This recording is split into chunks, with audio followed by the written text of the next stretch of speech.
ও আল্লাহর পয়গম্বর আপনি আপনার স্ত্রীর উপরে রাগান্বিত হবেন না। আপনি রাগান্বিত হইয়া আপনার স্ত্রীর জন্য আপনি বলেছেন 100টা বেতের আঘাত করবেন। আপনার স্ত্রী কিন্তু অন্যের বাড়িতে চুরি করে নাই। আপনি জানেননি গো, আপনার স্ত্রী আপনার সামান্য জরুরত পূর্ণ করার জন্য মাথার চুল কেটে টাকা নিয়ে হাজির হয়েছে। বিবি রহিমা তো কোনো কষ্ট পায় না। না ও মা, বিবি রহিমার কাছ থেকে শিক্ষা নাও। বিবি রহিমা 2টা হাত আকাশের দিকে উঠায় কয়, আল্লাহ গো, অগো প্রভু, অপ্রভু আল্লাহ, আমার স্বামী আমাকে যত কষ্ট দেখ মারুক, এতে আমি কষ্ট পাই না। আল্লাহ তুমি আমার স্বামীর সুস্থ করে দিলাও, আমার স্বামীকে তুমি সুস্থ করে দাও। স্বামীর জন্য তো কোনো দোয়া করে এমনিতেই দেখে গেল আইয়ুব আলাইহিস সালাতু ওয়াস সালামের পুরা শরীরে পছন্দ হতে শুরু হয়েছে। দেহ থেকে গোশতগুলি কষে কষে পড়ে যাচ্ছে।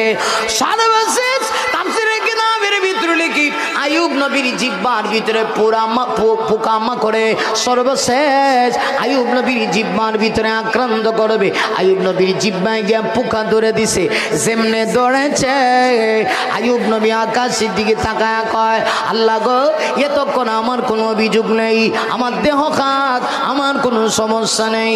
আল্লাহ আমার জিহ্বাটা যদি পোকামাকড়ে আক্রান্ত করে ফেলে, আমি এই জিহ্বা দিয়া কেমনে তোমার শুকরিয়া আদায় করব? আল্লাহ আমার জিহ্বা পছয়ে দিও না। আমার হাত পা গলে যাক, ধ্বংস হয়ে যাক, শেষ হয়ে যাক, হাতটি থেকে গোশত আলাদা হয়ে যাক, আমি দুঃখ পাই না গো, কিন্তু আমার জিহ্বার ভিতরে তুমি পোকা লাগায় দিও না। আল্লাহ জিহ্বা দিয়া আমি না তোমাকে স্মরণ করি। এমনিতে আল্লাহর কুদরতি রহমতি জড়িয়ে জুস মারছে। আল্লাহ জিবরিলকে ডাক দিয়া কয়, জিবরিল আর কত, 1-2 দিন না, আমি আইয়ুবকে 18 বছর পরীক্ষা করেছি। 18 বছর আইয়ুব নবীর দেখে পোকা মাকড় খেয়েছে, আমি আল্লাহ আর বরদাস্ত করতে পারি না। জিবরিল আমার আইয়ুব পরীক্ষায় উত্তীর্ণ হয়ে গেছে। আইয়ুব নবীর কাছে যাও, গিয়া বলো সামনে একটা কুয়া আছে অথবা ছোট্ট একটা পুকুর আছে। আইয়ুব যেন ওই কুয়া অথবা পুকুরের মধ্যে গিয়ে গোসল করে, গোসল থেকে যেন ওঠে। আমার ভাইয়েরা, হযরত আইয়ুব নবীকে এই কথা বলা মাত্রই তিনি যখন কুয়ায় গেলেন, স্থির হয়ে গেল এই জায়গায়। আইয়ুব নবী গোসল থেকে পানি লাগায়া যখন উঠছে, ওইটা দেখে 18 বছর আগে আইয়ুব নবীর চেহারা যেমন সুন্দর ছিল, মুহূর্তের ভিতরে হুবহু আগের মতো হয়ে গেছে। এর ভিতরে মানুষ হলো সবচেয়ে দামি, মানুষের দাম সবচেয়ে বেশি। এমনকি ফেরেশতার চাইতেও মানুষের দাম বেশি। কথা বললে দিয়ে আপনারা, ফেরেশতার চাইতে মানুষের দাম কম না বেশি? হ্যাঁ, আমরা অনেক সময় দেখা যায় কোনো মানুষ যদি ভালো হয়, চরিত্র ভালো হয়, চেহারা খুব সুন্দর করে, চেহারাটা লাগে ফেরেশতার মতো সুন্দর, আল্লাহ তখন খুব নারাজ হয়। আল্লাহ খুব নারাজ হয়। কারণ কি?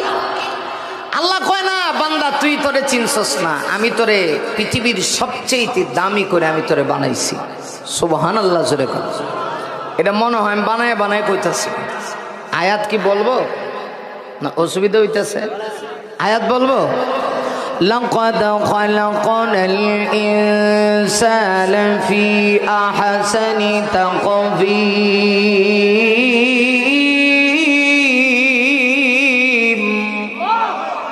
আরো জোরে বলা যাবে কি? আল্লাহু আকবার।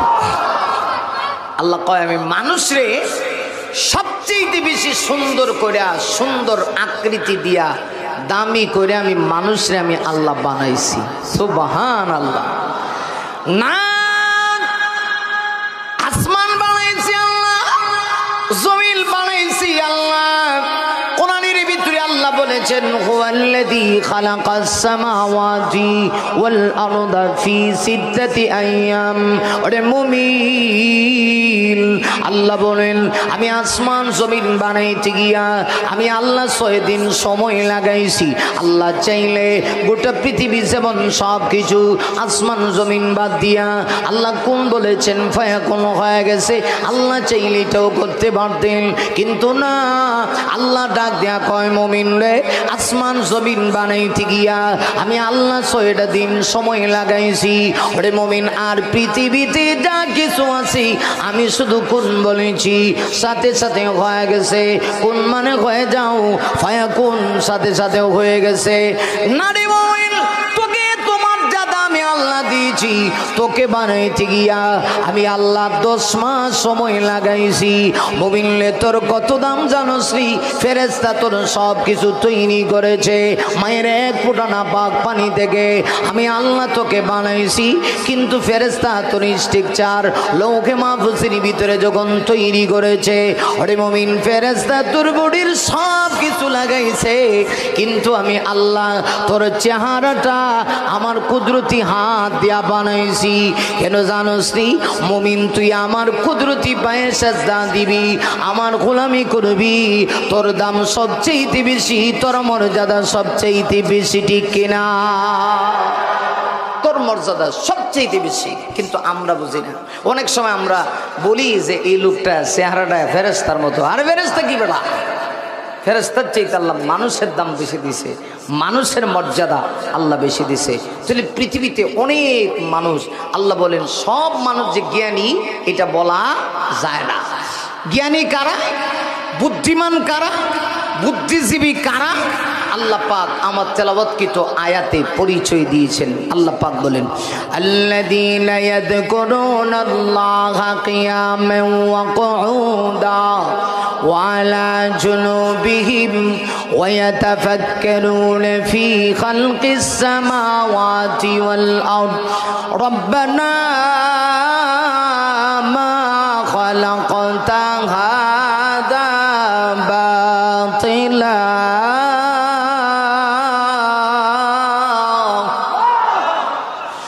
সুবহানাকা ফাকিনা আযাবান নার।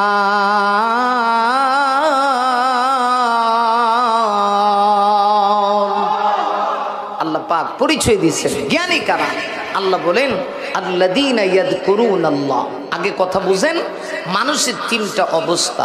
কয়টা অবস্থা? আরো জোরে বলেন। গোটা পৃথিবীতে যত মানুষ আছে সব মানুষ 3 অবস্থার ভিতরেই আছে। এই 3 অবস্থার বাহিরে কেউ নাই। আমি বলি, আপনারা বড় একটু ব্রেইনে জিকায়েন, কথা সত্য না মিথ্যা একটু জিকায়েন। আল্লাহর কোরআনের কথা, এটা তো মিথ্যা হওয়ার কোনো সম্ভাবনা নাই। আমার হাত পা গলে যাক, ধ্বংস হয়ে যাক, শেষ হয়ে যাক, হাতটি থেকে গোস্ত আলাদা হয়ে যাক, আমি দুঃখ পাই না গো, কিন্তু আমার জিহ্বার ভিতরে তুমি পোকা লাগায় দিও না। আল্লাহ জিহ্বা দিয়া আমি না তোমাকে স্মরণ করি, এমনিতে আল্লাহর কুদরতি রহমতি জড়িয়ে জুস মারছে।